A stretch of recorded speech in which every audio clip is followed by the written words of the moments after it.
What's going No, on? but you're running the show. It's okay. So, I was a little kid. I didn't know what I wanted to do. I just finished my bar mitzvah, and that was like the hardest work I ever did for anything. So I'm like, I'm relaxing. I'm going to be a lazy bastard for the rest of my life after that. And I didn't know what I was going to do. I loved playing sports, but I sucked because I was so little and skinny. And I'm really going to play football in America. I love to, but I'd be killed. So. Which is your favorite team? Washington Redskins. Oh, all right. I'm a Green Bay Packers, so they took fair them. enough. Yeah. So that was out, and I tried to play basketball, and that was a joke. So I totally no ambition at all. And then I saw Kiss in concert, and I'm like, I can do what those guys are doing. All right. I can definitely do what those guys are doing. So next day I got a guitar, and then I started a band like maybe 5 months later. I was sure you have a Jewish mother that told you, Marty, go to learn violin or piano or something, and then you took the guitar. No, I have a definite Jewish mother. Definite Jewish mother. She was more worried about me eating. Definitely Jewish. Definitely Jewish. But are your Jewish roots, had something with your music? I mean, I think subliminally. That's why, like the song that you played before, "Bittersweet." When I listen to that, I mean, you guys know better than I am. Like compared to Israel, I'm like a total fake Jew. But when I hear that, it sounds very Jewish to me. All right. It sounds like a Jewish melody, and right. That's kind of like subliminally. I didn't really go out and listen to a lot of Jewish music, but you hear it when you grow up. You hear a little bit of it, and maybe it kind of subliminally fell in there. But I grew up totally reformed, so none of the rules, not keeping kosher, none of that. Me either. Yeah, none of that, but obviously very, very proud to be Jewish, and usually the only Jew in every classroom. Only one, and it's like Christmas comes along, and it's like, well, what am I supposed to do? Everybody's having fun, so that's where the sadness come in. So you're proud of your Jewish roots. Yeah, but compared to Christmas, I mean, Hanukkah, Hanukkah gets a bad deal, compared to Christmas, but still very proud. Jews, like, we're always proud to be Jewish, even though I wasn't like super Jew or anything like that, but I feel the same. Feel the same. Yeah, feel the same. And I don't eat kosher and anything. I don't. But I don't have a problem with people who do. A lot of people in my family are like that. So it's whatever works for you is great. But my parents were very supportive of me playing music, and they didn't mind that I didn't want to go to college. I took my college money and I used that to buy equipment. Okay. So it's kind of risky. Kind of risky. Yeah, it was. Yeah. So let's talk about whatever you want, because well, I'm in Israel with a bunch of really cool people.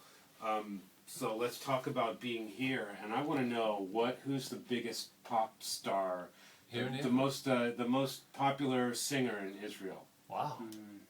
What do you think? There is a couple Who of is people it? Who is it? I have to say that I'm here at my show. They're always telling me, Ben, why you don't play Hebrew songs at your show? Because I don't.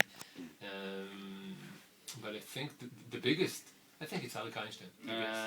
It depends on which age group you're relating to, because like number one on the charts, top charts. Currently, the contemporary artist, I would say it's you know better. Maybe Eyal Golan or Shlomo Artzi. It's one of those. Neither of them I can pronounce. No, yeah. What about the girl with blonde hair? I read in the El Al newspaper today. The blonde-haired singer, female singer. She's a fan of Ofra Haza. Very biggest. She has 20 albums out. She plays an Ibanez SZ just like my guitar was. Oh yeah. I'm sure she's saying, wow, Marty Friedman is talking about me. I don't know. She doesn't know who I am at all. I don't think she's maybe... No, the bus driver told me that she was popular. Really? There is a lot Sarit of Haddad? Yeah. Sarit Haddad? Sarit Haddad? Yeah. She's playing Ibanez. She was posing with the guitar. She's holding the guitar. She doesn't play the guitar. She was posing with it. But she picked a cool guitar to pose with. She's a very popular one. She's very popular, but not in this genre. Yeah, have to pop. say. Well, who's Just the pop music. Israeli Rihanna? Who's the Israeli Lady Gaga? So So it's That's yeah, her. yeah, that's Yeah. her. That's her. Okay, Yeah. that's what I wanted She to does know. all right. a lot That's of her. pop Mediterranean thing, like very light and Yeah. like cool keyboard pads and stuff. Okay, Yeah, all right. That's What's her. interesting to me. Everywhere you go, they got their own scene. yeah. And I fell in love with the Japanese scene. It's like at the Japanese top 10 chart, I like 9 of the songs a lot. But if I go to America, the Billboard top 10 charts, guaranteed, I probably don't like any of them. Maybe one song in there, maybe. Wow. What kind of music you listen to, Mom? I listen to like the current music of like everywhere, but like mainly the current music of Japan. It's like the album Tokyo Jukebox, for example, Yeah, that I right. did. Yeah. That is all the current people in Japan right now, and they know all those songs. So those are all current songs.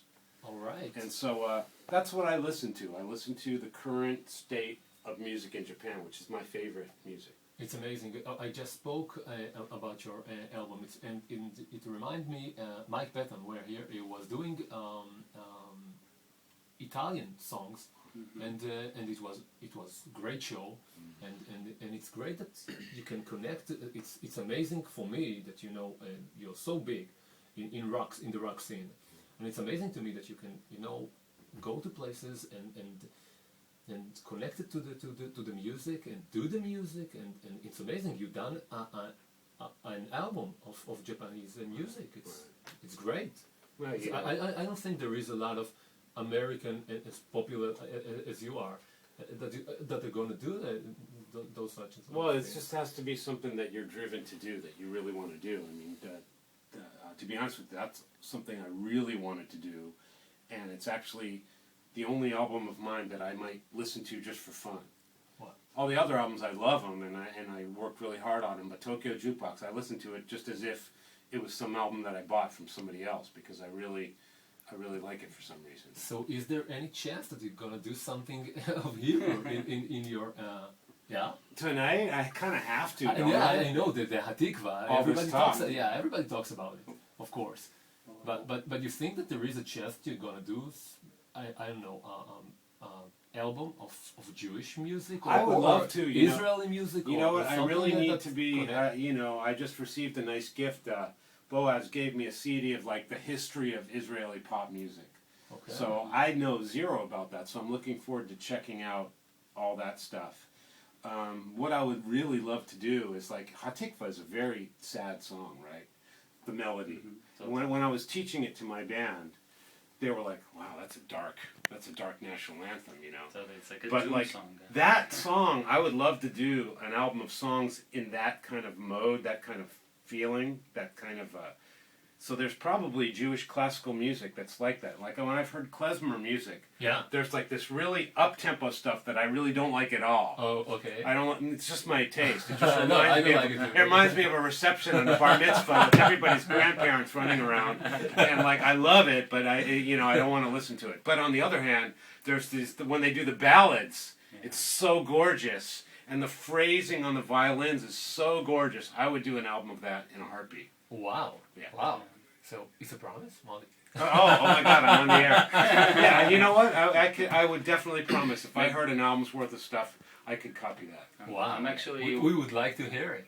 Bring it on. Maybe Alright. we can do it earlier with a little taste. I don't know if Marty would like. I'm actually working on a first solo project for it. After 20 years with Orphanland, I'm actually doing the first sort of instrumental. Take a long time, man. I've got 10 albums on you. Yeah, I know. I just had so much fun with Orphanland worldwide. So It's a good connection, But, Yossi. Maybe, yeah. man, Oh, yeah. I'm doing some tracks, with guys from Guns N' Roses, stuff like that. Oh, nice. Totally.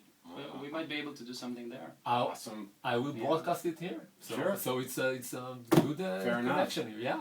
So we're going to another break. Yeah. Yeah. Another commercial break, and we'll be back soon with Very Marty good. Friedman and Yossi Very from much. Orphanland. Very All much. right. Yeah. Break. Commercial. Right. Hello. Here it comes.